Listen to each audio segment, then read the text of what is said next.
block A1. Now you need to read the third block.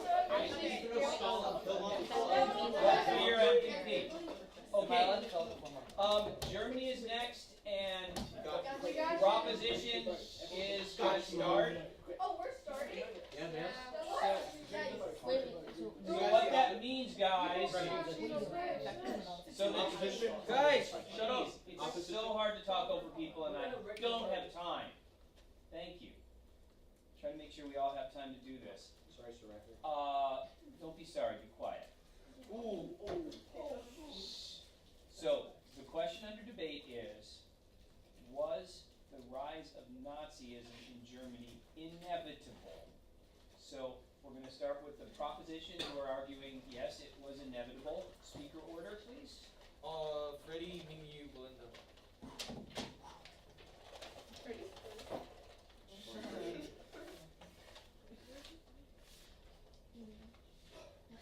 Okay, 2 minutes on the clock. Freddie, you may begin.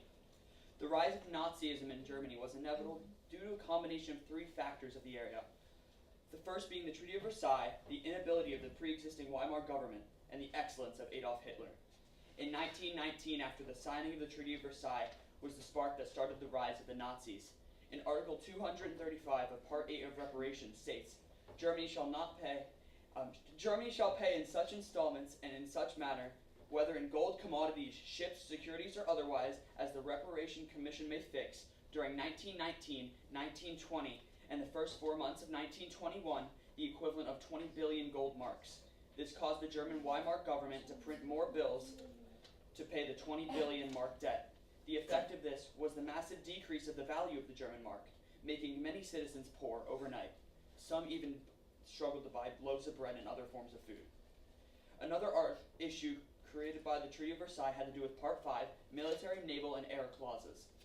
In Article 159 it states, German military forces shall be demobilized and reduced as prescribed hereinafter, basically disbanding the military. In Article 173 it says, universal compulsory military service shall be abolished in Germany, and the German army may only be constituted and recruited by means of voluntary enlistment. The treaty made it so that Germany could only have an army of volunteers. As the German people took much pride in their military might and supremacy, this portion of the treaty took a major toll on them, decreasing their sense of pride in their country and their general morale. This led to a mass increase of public disdain for the government and had the people asking for a change. Nazism was that change.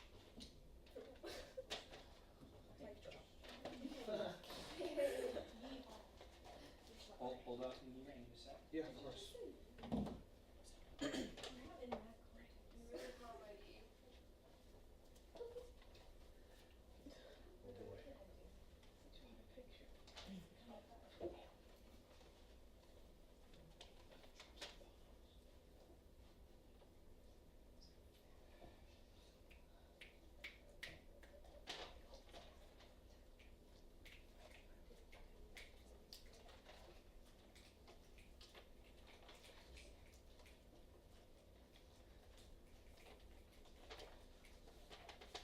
Okay, you may begin.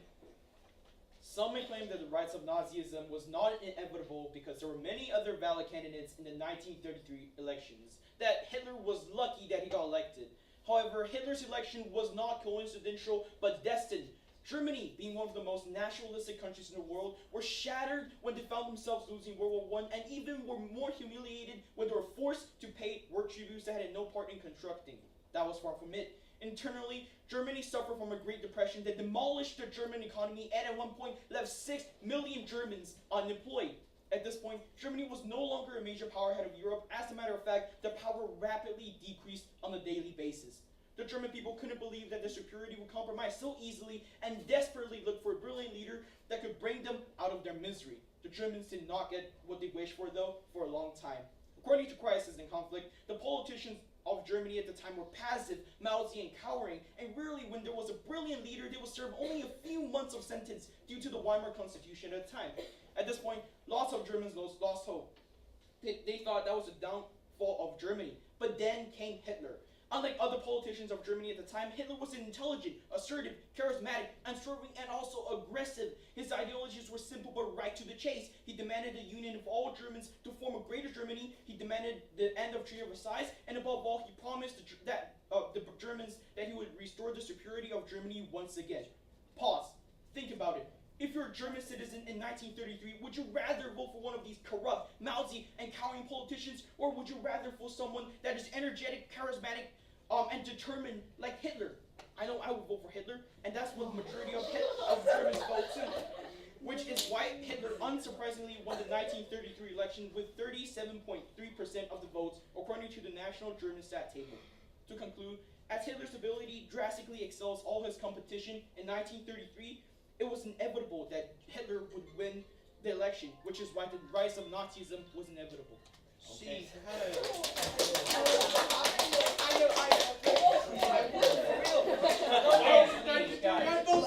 Let's be respectful. I love that guy. His mustache is pretty good. I'm working here.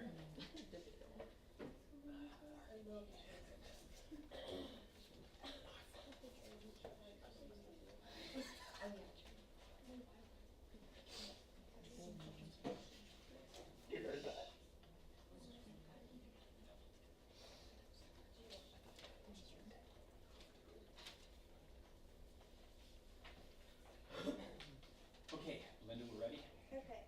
The rise of Nazism in Germany was inevitable due to a combination of three factors during the era, those being the Treaty of Versailles, the incapability of the Weimar government, and the excellence of Adolf Hitler. Nobody in Germany was happy about the terms of the Treaty of Versailles. In fact, one junior delegate in Paris observed, "There is not a single person among the younger people here who is not unhappy and disappointed with the terms." The Weimar government didn't do much to help solve the problems that Germany was facing, and the once proud Germans began to lose hope in their government and country. According to BBC, Hitler was popular because people of both right and moderate left-wing politics agreed with at least one of his policies. His most popular goal was to abolish the unfair punishment of the Treaty of Versailles. Hitler told the people exactly what they wanted to hear. His astonishing public speaking made people believe every single thing that he said. He made the people have hope again. When a country is facing problems and the government isn't doing a lot to help, it is inevitable that an extreme politician will overthrow the previous one. This situation has also happened in Russia. After Russia got out of World War I and the Russian Revolution, its economy was devastated. Lenin, their leader at the time, attempted to fix this problem, however failed, according to New York Times. His solutions not only did not help Russia's economy, but also led Russia to malnutrition, disease, and death, affecting the working class and peasants. Not only did we see situations happen like this during the time period in Europe, but we also saw this trend in the future in Asia. According to Cambodia Tribunal Monitor, from 1969 until 1973, the U.S. intermittently bombed North Vietnamese sanctuaries in eastern Cambodia. This led to many peasants fleeing the countryside to the capital, Phnom Penh. All of these events resulted in economic and military destabilization in Cambodia and a surge of popular support for Pol Pot. Cambodia's government at the time was plagued by corruption and incompetence. Taking advantage of the opportunity, Pol Pot's Khmer Rouge army was able to take over Cambodia. In conclusion, the rise of Nazism in Germany wasn't a coincidence at all. In fact, it was destined. Okay, thank you very much. Opposition, please stand down. Opposition, come on up and get ready. I'm still working though. Hold on. Why is that one? You're not. Yeah. Why so many people so much? It doesn't matter. I know. Let's go another country. But people don't like but in Europe at the time, like all the Europeans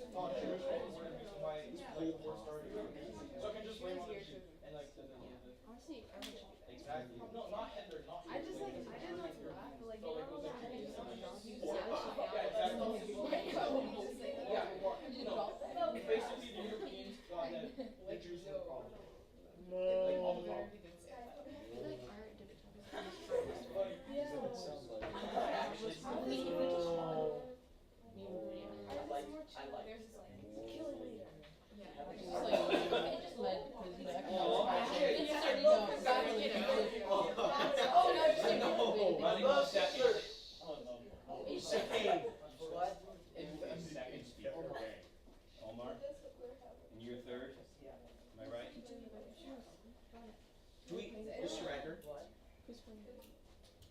Mr. Ragnar, Mm-hmm. I have a question for like if we're doing our own, like if when we're filling out the form, can we vote for our own? You don't need to vote, you don't need to respond for your own, it's not required, just vote for the other two groups, Alright, okay. okay? Thanks for clarifying. Okay, so through the miracle of video, our first speaker for the opposition is Ava. Ava, you may begin.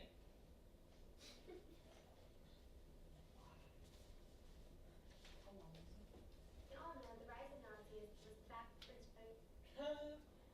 Why are you taking so much The rise time? of Nazism in Germany was not inevitable, as many factors like the German poverty levels increased and the backlash from World War I led the country to be right gift. Classes, but he found a love and passion for art. He was later rejected from the college that he applied to, living in hostels and struggling to find a steady source of income. Hitler made most of his money from selling postcards on the streets, making him in desperate need of sanction. He found this when he moved to Germany 2 months before World War I began. When World War I started, he jumped on the chance to join the army. Hitler was enrolled in the army and earned many awards, but he was never highly ranked on a low-level position. Hitler was one of many that were destroyed when Germany lost the war. He was crushed when he heard about the Treaty of Versailles as well. Soon after the war, he joined a political group, and later he became the leader of this group.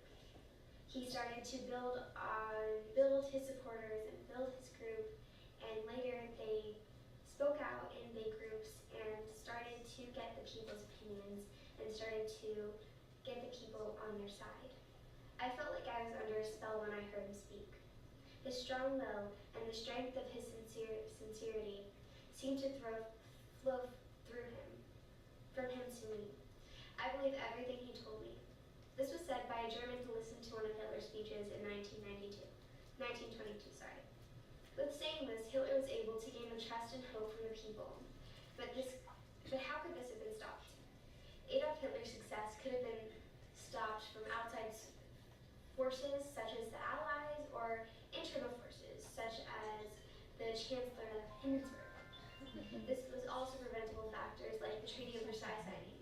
Hitler used these factors to his advantage, however, to develop a dictatorial regime as well as a nationalistic vibe. Okay, just a second, guys. Thank you, Ava. It's gonna cheat from the Mario a little bit. Oh, the beer. Hitler's point at the Hitler's pointing at the new Mario game. Okay. No, I'm gonna get that Mario. Mario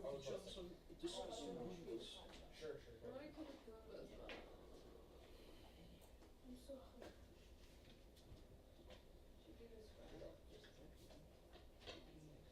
hungry. Should do this right.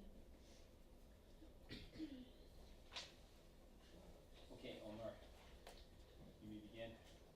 Some may say that the rise of Nazism in Germany was inevitable, due to Hitler's speaking skills and his warlike ruthlessness. However, this means that without a man like Hitler, then the Nazis wouldn't have risen. If anything were to happen to him, for example, if he was not elected as chancellor, then there would be no Nazi power. For example, this is an image of Hitler giving a speech while on trial after the beer hall coup. His speech mesmerized everyone in the audience, including the judges. They were so close to ruling him as innocent. However, the third judge was able to convince them to sentence him to 5 years, what should have been a lifetime sentence. Even then, he was eligible for parole in 6 months, and he was let out after 9. The difference between 9 months and 60 months is widely different. This means that the outcome could have changed by a lot. The only reason that he was able to get the sentence was due to the judge's stance and his unique trait of public speaking. Secondly, in 1939, Neville Chamberlain, the British Prime Minister, announced that Hitler invaded Poland. They gave him a chance to withdraw his army so that they would not go to war. However, him being such a ruthless leader, he ignored this warning. He was even deceptive, stating that he proposed an offer to the Poles. However, he did not. He was so brutal that Chamberlain decided that his last resort was force. These are characteristics that most people do not have, further proving that Hitler was the only man able to spread Nazism across Germany. Thank you.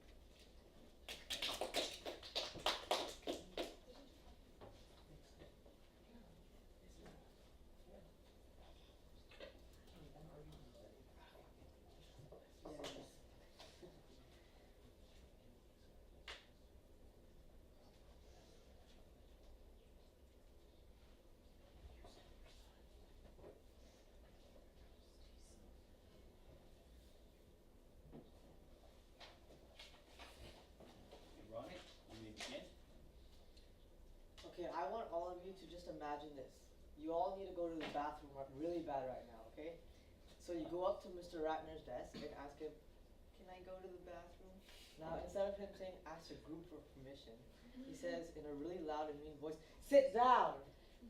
Basically, Mr. Ratner is forcing you to pee in your pants. As you can probably tell, he's acting like Hitler, but only in this analogy. And his students are the innocent German citizens who have to listen to every single thing he says. This is exactly what it's like in Nazi Germany, which was partially an outcome of tragic timing, or as Mr. Ratner likes to say, a big whoop. As all my group mates stated, the rise of Nazism in Germany was not inevitable because people weren't expecting their nation to fall into an authoritarian regime. But because of Hitler's existence, Nazism was brought up, changing the whole regime from a democracy to an autocracy. Additionally, as Ava mentioned, Hitler's childhood was terrible. But if he did really bad in his studies, then how did he rise to such power, becoming Germany's leader? Hitler only became popular from trying to overthrow the Weimar government, and this led him to escape his jail term and seize power over Germany. He used his skills of propaganda as well, and in his autobiography called Mein Kampf, on page 146, he announces his ideology of society by saying, "The receptivity of the great masses is very limited. Their intelligence is small, but their power of forgetting is enormous."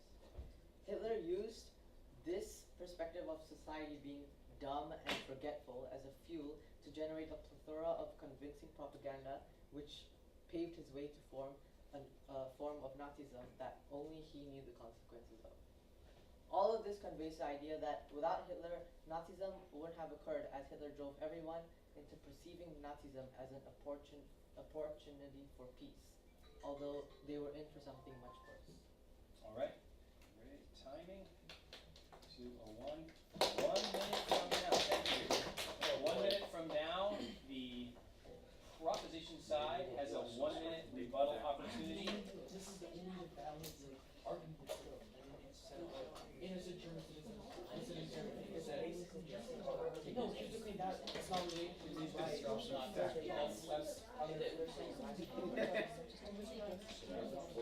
And they said if Hitler didn't exist, Exactly. You can't just say someone didn't exist. You can't put his That's not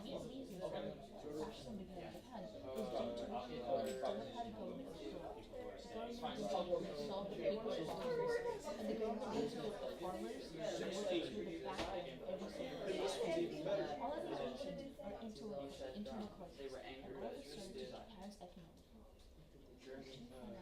right? You guys did say that? You were angry by the Treaty of Versailles. The Germans were angry by the Treaty of Versailles. Yeah, that's a fiction.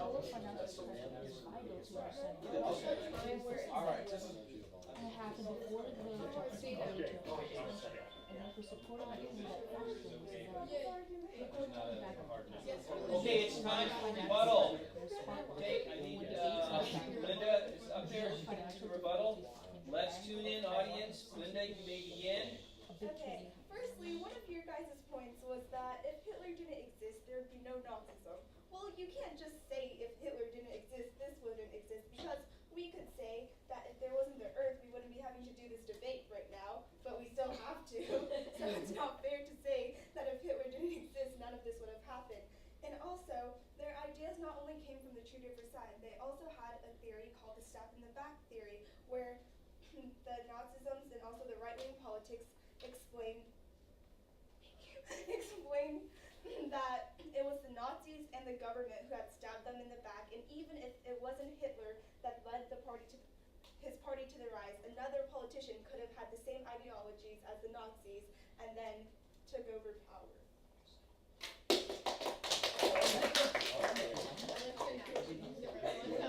Oh, guys, that's the stab in the back theory. Yeah, that's the propaganda Hitler used. Okay, time's up. You're off the clock. Okay. So, okay, Part 8. Omar, coming up. You guys get a minute. Okay. Oh, he's standing with my evidence. I like that. Minnie, what you do is you just keep it up there. Okay, we may begin. You want me to take it off? Yeah, just take it Alright. That's what I'm saying. You know what I'm saying. Okay, so first of all, we did not say that Hitler did not exist. We said that anything could have happened to him. One example that we gave was that he was on trial and he managed to get off because of his speaking skills and also because of the judge's stances, which he was able to sort of rig. Anyways, after that, you said that that any other politician could have had the same ideology as Hitler and could have risen to power like the same way as he did. However, as I stated earlier in my counterclaim, is that Hitler's the only man that could have done that because his charisma and his really aggressive acts. So therefore, any other politician might have not been able to rise to power the way that he did because they're not the same unique person. Alright, good timing. Okay. You have, just give me 1 second. Who's doing this? Mingyu, is that you? Alright, 1 second. Sure. Quickly. Oh boy. Do you want to hear about that? And use your charge out in the background. Okay.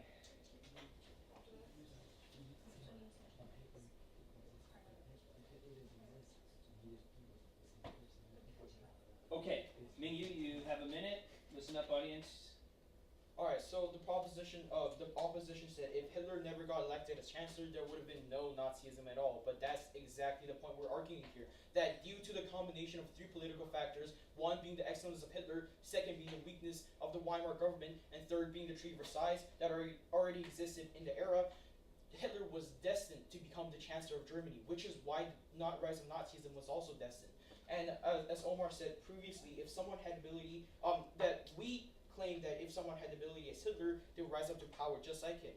No, we did not say this, but however, we do agree with what Omar said, that because due to Hitler's charismatic personality, amazing public speaking skills, and his phenomenal ideologies, that Hitler and his party, the Nazism party, would rise to power. And Omar and Ronak also said something about Hitler used people's forgetfulness to take control. That is not true. What Hitler used was his ability to convince people. His public speaking skills combined with all his other abilities, he convinced his fellow Germans that if he was elected, he would make Germany superior Okay, again. I have to stop you there. Thank you very much. And America great. Ready. Ready. Ronak and Omar. I'm guessing it's Ronak. I was right. Okay. 1 second. Okay. Ronak, you have a minute on the clock. Can we begin? Okay, first of all, I don't know what you're saying, but you said that Germany, you said that Hitler was, you said that Hitler you said that Hitler used his convincing skills to convince the public for a better society, but that's not what he did. He didn't convince them for a better society. He actually led them to an authoritarian regime, and that is not what the public is expecting. So, first of all, while Hitler was being elected, it was the Great Depression, and Germany was going through a lot of hardships.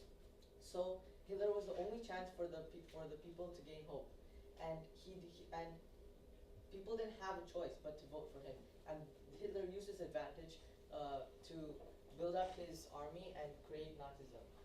Now, also, I don't know what Belinda was talking about, some weird talk. Okay, sorry, Ronak, we'll have to stop you there. We're talking about Hitler. Yo,